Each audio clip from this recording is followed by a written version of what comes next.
Friends, నేను మాట్లాడాలనుకున్న అంశం వేరు,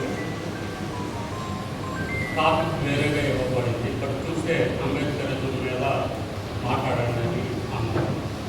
సో నేను దాన్ని మరొకసారి వ్యాస రూపంలో కొద్దిగా హార్ట్ సబ్జెక్టు కాబట్టి దాన్ని రాజకీయాల్లో పాల్గొనేవాళ్ళు వాళ్ళకు ఉద్దేశింపబడింది. ఓటు హక్కు, ఓటు వినియోగం, వాటి మీద నేను మరలా ఒక వ్యాస రూపంలో మీ ముందుకు తీసుకొస్తాను.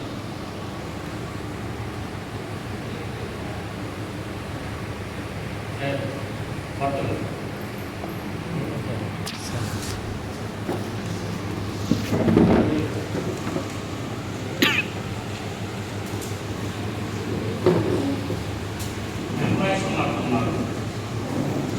చాలా గొప్ప సంగీతం. అందులో మహిళలు 25 మంది పైగా హాజరయ్యారు. మన సమావేశాలు ఎవరు రావడం లేదు, తగ్గిపోయారు. నేను మొన్న పెట్టింది గుంటూరులో దానికి 200 మంది పైగా.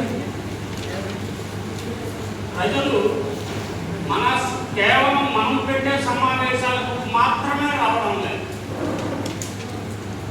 మన శత్రువులు నిర్వహించే అన్ని కార్యక్రమాలకు మనోళ్ళు భుజాన్ని తెలుసుకొని ముందుగా లీడ్ తీసుకొని వెళ్తున్నారు.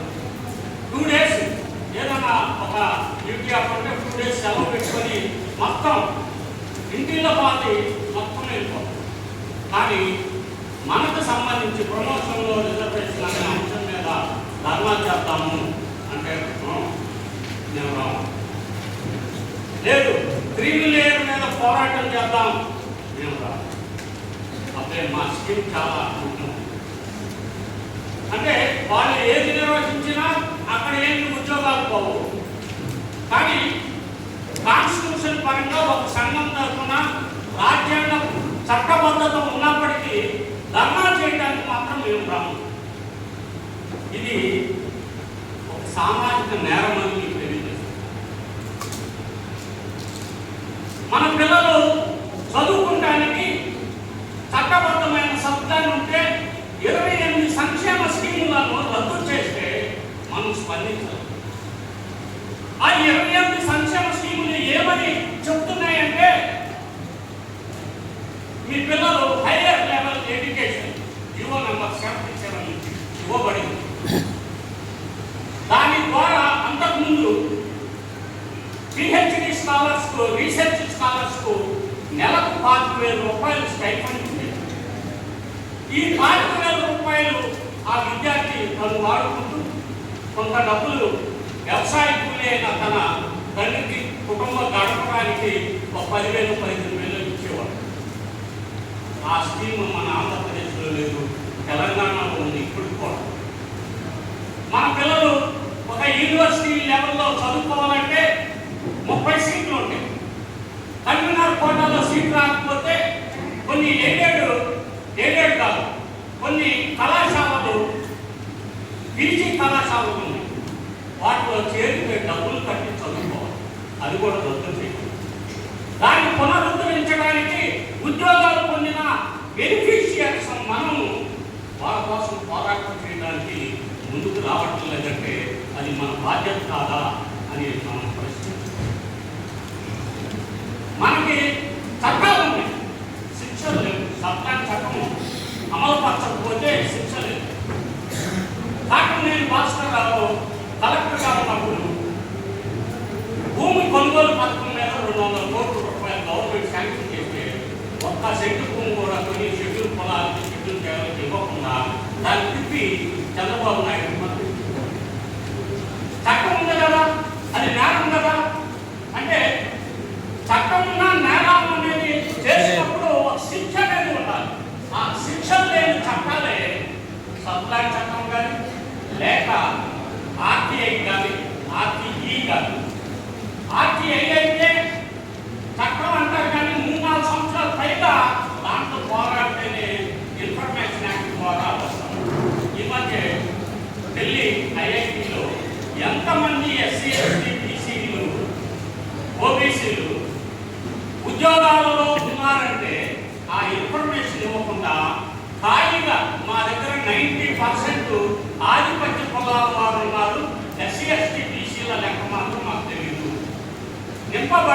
ఇంకా 600.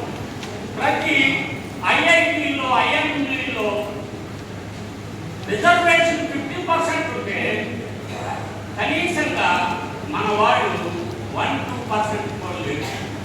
ఉద్యోగాలు మనవాడు కొనుక్కుంటా ఉంటారు తప్ప పదే ఉన్నారు మనవాడు ఎక్కడ చూసినా మనవాడు. మనం ఏ లెవెల్లో ఉన్నాం? గ్రౌండ్ లెవెల్లో ఉన్నాం, స్వీపర్స్లో ఉన్నాం, సెక్యూరిటీ గార్డ్ లెవెల్లో ఉన్నాం, 4th క్లాస్ ఎంప్లాయీస్లో ఉన్నాం. హైయర్ లెవెల్లో మన ప్రాతినిధ్యం లేవు. ప్రాతినిధ్యానికి బొంద పెట్టుకున్నప్పుడు నువ్వెందుకు తిరుగుబాటు? నువ్వెందుకు ఆ యొక్క సంఘానికి బలం చేకూర్చవు? నువ్వెందుకు బయటకు రావు?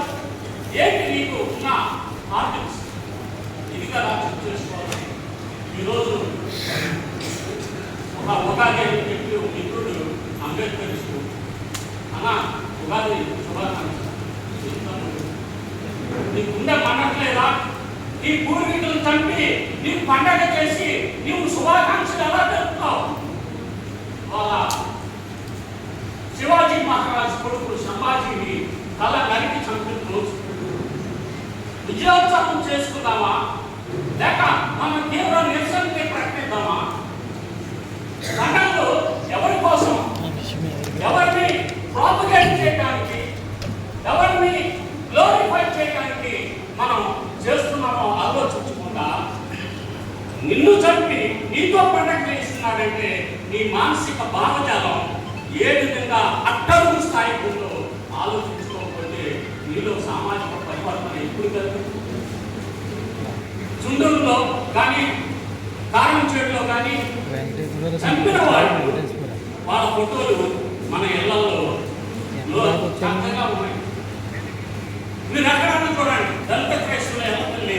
నేను ఒక టీచర్గా ఉన్నప్పుడు సోషల్ స్టడీస్ మీద ఒక ప్రాజెక్ట్ మన పల్లెల్లో ఎంతమంది ఇళ్లలో ఈ ఫోటోలు ఏమేమి ఫోటోలు ఉన్నాయని 400 2 ఇళ్లలో అంబేద్కర్ ఫోటో ఉంది. మొత్తం 395 ఇళ్లలో రాజశేఖర రెడ్డి ఫోటో. మామూలు చంపితే పెద్ద ఫోటోలు పెట్టు, మాదిరి చంపితే ఎన్టీఆర్ ఫోటో పెట్టు. చంపిన వాడిని కీర్తించే సంస్కృతి మనగా అసలు ఏమి ఉంటుంది? ఎలాంటి ఐడియాలజీ ఉంటుంది? వాళ్ళ ఊరిలో ఇప్పుడు చుండూరులో కానీ లేకపోతే కారంచేడులో కానీ ఇంకా ఏ అట్రాసిటీ జరిగిన ఏ ఊరిలో కానీ చంపిన వాళ్ళని విగ్రహాలు పెట్టి కీర్తించే సంస్కృతికి అలవాటు పడ్డారు. ఆ పార్టీలకే ఓటు వేస్తున్నారు. ఆ పార్టీలకే బానిసలై తమ ఓటు హక్కుని కోల్పోయి బాబాసాహెబ్ ఇచ్చిన ఓటు హక్కుని పూర్తిగా బానిసత్వానికి అమ్మేసేవాడు ఎప్పుడు పాల్గొంటాడు? కొనుక్కున్నాడే తన ఓటుని అమ్ముకునేవాడు పాలకుడు ఎప్పుడు కావాలి.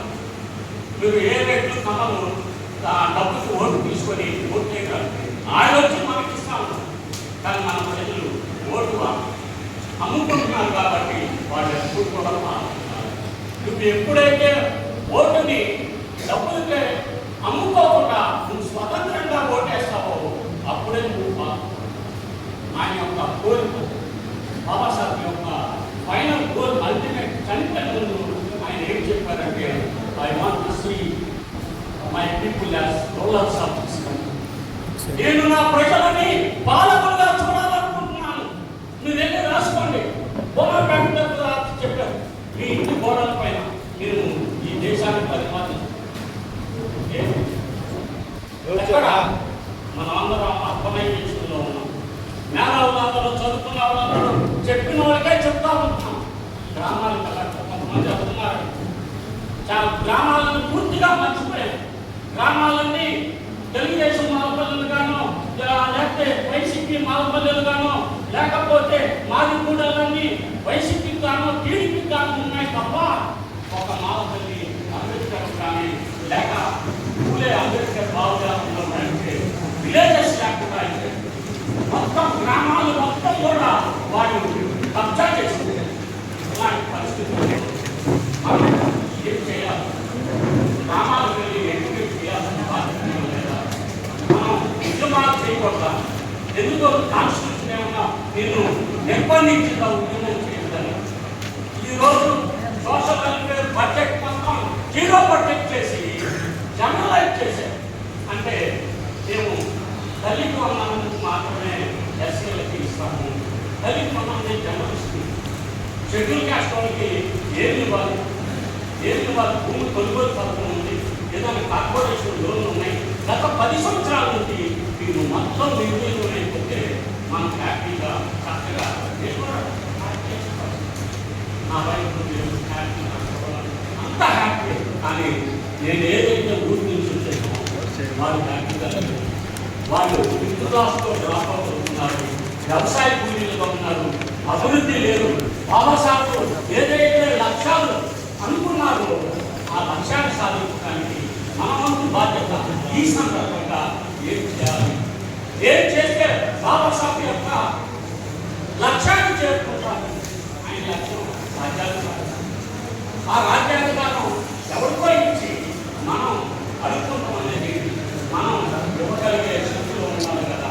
మనం తీసుకుని అడుక్కునే పరిస్థితి ఎందుకు వచ్చేమో మనం ఆలోచించుకోకపోతే మనం ఎలాగ ఈ సమాజాన్ని ఈ సోషల్ మూమెంట్ని ముందుకు తీసుకెళ్లాలో నేను చాలా మంది ఉన్నారు కాబట్టి నేను గర్విస్తాను. ఈ అవకాశం ఇచ్చినందుకు మీకు ఇంతమంది వచ్చినందుకు కూడా మీకు నమ్మకం దయాన్ని నేను చెప్తాను.